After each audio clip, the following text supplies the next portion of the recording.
I want you to picture something for a second. Imagine life is a lottery. You buy your ticket, you keep your fingers crossed, and mostly you just deal with whatever random hand fate deals you. We all have days where it feels exactly like that, right? Like we're just dodging traffic on a highway we didn't build, hoping we don't get sideswiped. It is actually a comforting thought in a strange, twisted way. How so? Well, if it's all just cosmic randomness, then none of the bad stuff is really your fault. You're just unlucky. You could just shrug and say, well, the universe hates me today. Right, it takes the weight off. But, and this is the huge, terrifying question we're tackling today, what if life isn't a lottery?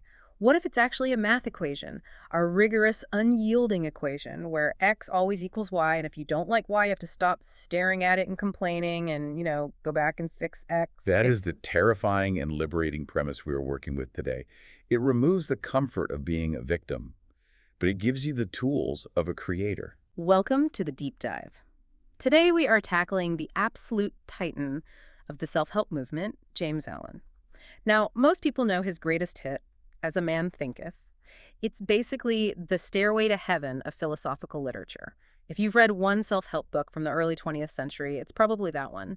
But we aren't just looking at the greatest hit today. We have the complete collection in front of us. We're talking From Poverty to Power, The Mastery of Destiny, and 8 Pillars of Prosperity. We are looking at the whole system. And system is the key word there. Because when you read just As a Man Thinketh, it can feel like a nice poetic sentiment. Think positive thoughts and everything will be sunny. But when you look at the wider body of Allen's work, you realize he isn't writing poetry. He isn't writing affirmations to stick on your mirror. He's writing a manual for what he explicitly calls the science of self-control. That stuck out to me immediately. He uses the word science a lot. He's not talking about magic. He is not. He argues that character building isn't some vague moral ideal where you try to be a good person and hope for the best. He treats it like chemistry. If you mix chemical A and chemical B, you get an explosion. Allen is saying if you mix thought A and action B, you get a specific life circumstance. And no amount of praying or complaining will change the result if you don't change the ingredients. So our mission for this deep dive is to essentially crack the code of that science. We want to find the aha moment where we realize why our lives look the way they do, and more importantly, how to build a life that doesn't collapse the moment the wind blows. Exactly. We want to move from being gamblers to being architects. I love that. Let's start with the cornerstone, the idea that runs through everything Allen wrote, from As a Man Thinketh to From Poverty to Power, the famous aphorism, As a man thinketh in his heart, so is he. It sounds simple, almost cliche at this point, because it's been quoted on Instagram a million times. But we need to really look at the mechanics of it. In Poverty to Power, Allen is obsessed with the law of cause and effect. He says the world, your world, my world, is a reflex of mental states. A reflex, meaning it's just reacting to us. Think of a mirror. If you stand in front of a mirror and frown, the reflection frowns. You can't scrub the frown off the glass. You can't beg the reflection to smile. You have to change the source. Allen uses the analogy of a plant and a seed. He says every single act of a man springs from the hidden seeds of thought. You cannot have the plant, the action, or the result without the seed. Okay, I have to play devil's advocate here because this is where people usually get tripped up. And honestly, where I get tripped up, I might think I want $1 million. I'm thinking about it all day. I'm visualizing the yacht, but I don't have it. So clearly my thought isn't creating my reality in that direct, linear way. That is the single most common misunderstanding of this philosophy. And Allen addresses it directly. He says, men do not attract that which they want, Right. but that which they are. That which they are. That's a crucial distinction. It is the whole ball game. It's not about wishful thinking. It's about the nature of your character. Your whims and your ambitions might be, I want to be rich, but if your deep-seated character, your seeds, are rooted in laziness or fear or dishonesty, that is what you will harvest. The mirror doesn't reflect your wish list. It reflects your face. There is a story in From Poverty to Power that really illustrated this for me. It's about 2 men who both lose their life savings. It really puts this theory to the test. Yes, the money loss scenario. It's the perfect stress test. Yeah. Because money is something we all stress about. So paint the picture. You have 2 guys. The circumstance is identical. Maybe the bank fails or the market crashes. The money is gone for both of them. Total ruin. Zeros in the bank account. The first man falls into this deep despondency. He starts complaining about his bad luck. He gets bitter. He worries constantly about how unfair it is. And the result is he stays poor.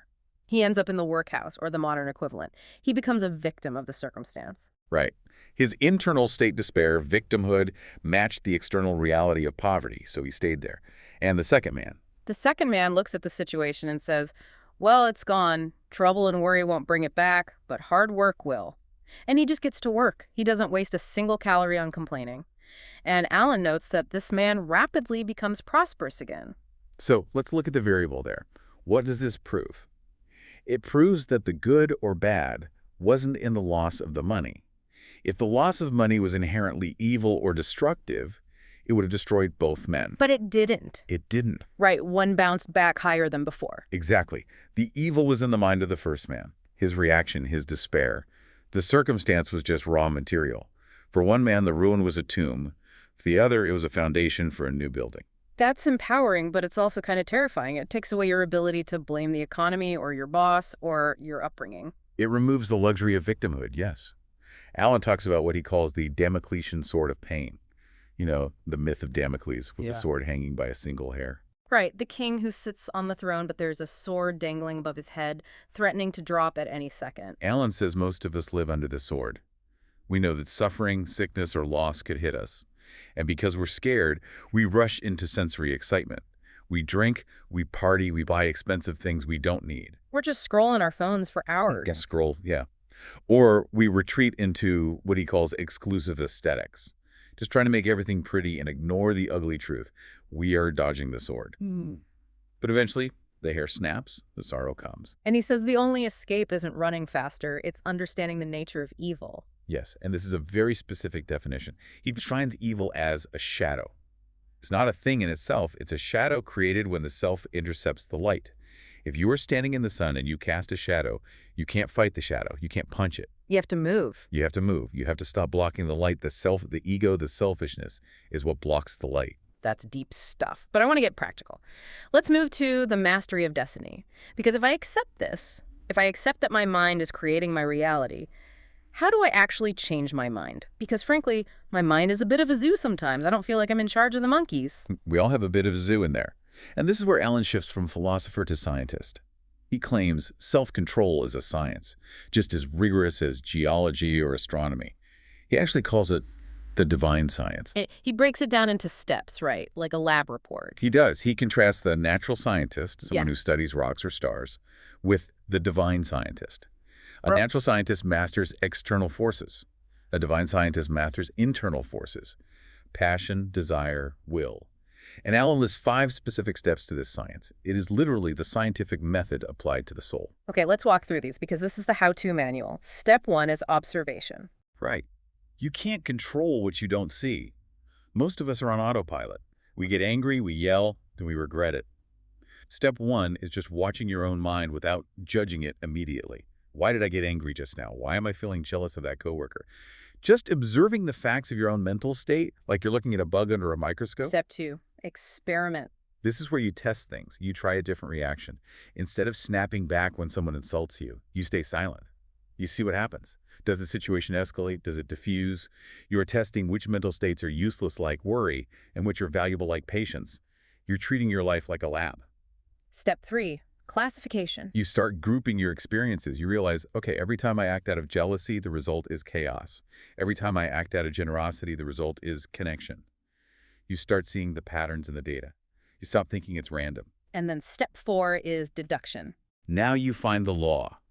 You realize anger equals weakness. Honesty equals strength. You deduce the invariable modes of action. You aren't guessing anymore. You know that if you put your hand in the fire, you get burned. You know that if you embrace hate, you get suffering. And finally, step 5, pure knowledge. That's when it's no longer a theory. You know it because you've lived it. You've proved the law by experience. You walk through the world with confidence because you know the rules of the game. It sounds like a lot of work. It's not a quick fix or magic pill. It is work. It's the hardest work there is. But Alan uses a great analogy here, the cloth. He says life is like a piece of cloth. I like this one. It helps visualize the interconnectedness. Individual lives are the threads. They're distinct. You are your own thread, I am mine. But they are woven together. They are interdependent. If the threads get confused or tangled, you don't get a beautiful tapestry. You get a useless rag. And this must be where he gets into that age-old debate, fate versus free will. Oh, the big one. I feel like people always want it to be one or the other. Either I control everything or I control nothing, and it's all written in the stars. Right. And Alan, in his typical fashion, points to the middle way. He says, you have free will to choose your course. You can choose to plant a tomato seed or poison ivy seed. That is your freedom. No one forces you to plant the ivy. But once the seed is planted, the result is fixed by law. You cannot plant poison ivy and hope for tomatoes. That is fate. So we are free to choose the thought, but fated to reap the consequence. Exactly. Which is why the science of self-control is about choosing the right seeds. If you don't like the harvest, stop cursing the soil and change the seed. It's brutal, but it's fair. Okay, so we've got the science. We know how the machine works. Yeah. Now I want to build something. I want to build a good life. This brings us to 8 pillars of prosperity. This is probably his most practical work. It's the blueprint. If the other books are the theory, this is the construction manual. He uses the metaphor of building a house or a temple. You can't just have a roof floating in the air. The roof is prosperity, but it needs pillars to hold it up. And he is very clear. Prosperity rests on a moral foundation. This is contrary to what we often see in the world. We see the shark, the cutthroat businessman, the scammer, and we think that's how you get rich. Alan says, no, that's a bubble. That's a house of cards. True prosperity-sustained success that doesn't ruin your sleep is mathematical, and moral principles are the mathematics of the spiritual world. There are 8 pillars, but he says the first 4 are the corner pillars. If you have these, the house stands. Let's run through them because they aren't just generic words. He defines them very specifically. First up, energy. And he doesn't just mean drinking 5 coffees and running around like a headless chicken. That's usually my version of energy, panic-induced productivity. Alan would call that waste. He distinguishes between the fussy man and the calm man. The fussy man is dispersing energy. He's anxious, he's running in circles, he's busy being busy. The calm man has concentrated energy. Alan has this great quote, laziness is not half alive. Energy is the working power of achievement. It's directed force. It's the difference between a steam engine that drives a train and steam just escaping a pot. Pillar number 2, economy. Again, not just about saving pennies or clipping coupons. It's about the conservation of energy and character. He describes the mind of the true economist as a sieve. A sieve, like for straining pasta. Exactly. It lets the useless stuff fall through. Gossip, worry, frivolous distractions, internet drama, the economist lets that go. He only retains what is useful for his purpose. It's about focus. Alan talks about transmuting passion to power and folly to wisdom. That is true economy, wasting nothing, not even your mistakes. You turn everything into fuel. Pillar 3, integrity. The backbone. And he says this is more than just not stealing. Right. It includes honesty, but it's really about wholeness. It's the golden rule doing to others as you would have them do to you. And he makes a very Darwinian point here, which I found fascinating. He says the fittest survive, and ultimately the dishonest person is unfit. Unfit. That's interesting because usually we think the cheaters get ahead. Short term, maybe. But Alan argues they are destroying the trust that society relies on. Eventually, they are ejected by the social organism. People stop dealing with them. The structure collapses. They destroy themselves. So integrity isn't just nice. It's a survival strategy. It's the structural steel of the building. That brings us to the 4th corner pillar, and this one surprised me. System. System. The principle of order. I don't usually think of being organized as a moral virtue. I think of it as, oh, I should color code my calendar. But Alan treats it like a pillar of character. He does. He says a business without system is like a chaotic universe. It implodes. He breaks system down into 4 ingredients: readiness, accuracy, utility, and comprehensiveness. Readiness really stood out to me. He calls it aliveness. Being ready to deal with whatever comes up immediately, not procrastinating. And accuracy. Inaccuracy is a form of dishonesty. If you are sloppy, you're creating confusion. Confusion leads to failure. There's this great anecdote in the book about a businessman friend of Alan's. This guy had his system dialed in so perfectly that he could leave his massive business for 12 months, travel the world, and come back, and everything was running exactly as he left it. That is the ultimate test of system. If your life collapses the moment you step away, you haven't built a system. You built a treadmill. System buys you freedom. It allows you to step back and know the machine will keep running. That is the dream. So we have energy, economy, integrity, and system. If we build those, we have the foundation.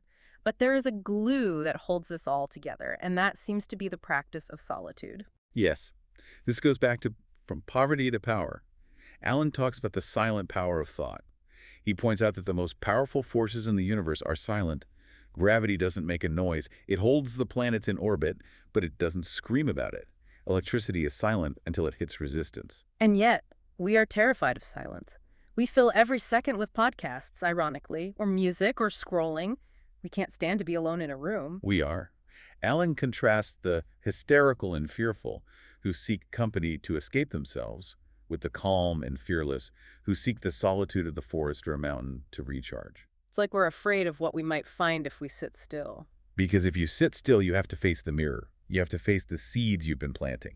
If you've been planting anxiety and dishonesty, silence is going to be very loud. But he warns us about how we do this. He's not talking about just checking out of reality and living in a cave. Correct.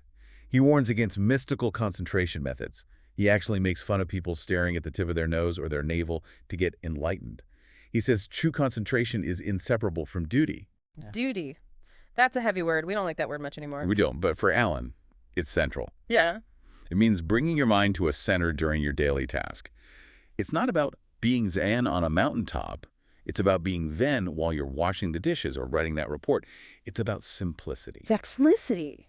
He says complexity and confusion are signs of a lack of control. A wise man governs his life by a few simple, undeviating rules. There is a quote I love: "The elementary laws never apologize." Gravity doesn't apologize if you fall. Math doesn't apologize if you add it up wrong. And moral laws don't apologize if you break them. Exactly. You can't argue with the equation. You can only learn it and align with it. So what does this all mean for us? We've covered a lot of ground here. We've gone from the mirror of the mind to the science of self-control to the pillars of prosperity. If we zoom out, the grand view is this. The kingdom is within. We love to think we are victims. Victims of the economy, victims of the rich, victims of our bosses. Allen is saying no. We are only oppressed by the slavish thoughts within ourselves. To right the world, we must first right ourselves. It sounds empowering, but also exhausting. Like, I have to be a scientist, an architect, a monk. It's a lot of work. It is work. But look at the alternative. The alternative is being a cork bobbing on the ocean, tossed by every wave. Allen promises that calmness is power. The work pays off in a life that actually belongs to you. Calmness is power. I like that. It's not flashy, but it's real. It's the only thing that is real. All right, here is where we leave you to do your own thinking. What? We've talked about the mirror, the science, the pillars, but I want to leave you with a thought from Allen's book, Man, King of Mind. Hit us with it. If it's true that your surroundings are a perfect mirror of your internal state, look around your life right now. Look at your messy desk or your difficult relationship with your brother or your bank account or your career success.